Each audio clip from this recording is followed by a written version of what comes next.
আমরা কেন বিয়ে করতে পারছি না? না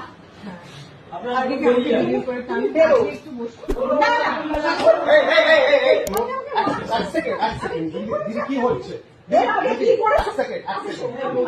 আমার মা, হ্যাঁ আমাকে ক্ষমা চাইছে, আমাকে মারুন, আমাকে মারুন, আমাকে মারুন, এরকম ভাবে দিদি অপমান মাকে শেখাতে পারো না। আমি ক্ষমা চাইছি বা আপনার ইয়েও চাই ক্ষমা চাইছি। আমি আপনাকে বলছি এক সেকেন্ড দাঁড়িয়ে যান, দাঁড়িয়ে যান। না আমরা দাঁড়াবো না, আপনি বেরিয়ে যান। আমরা ঘরটা তো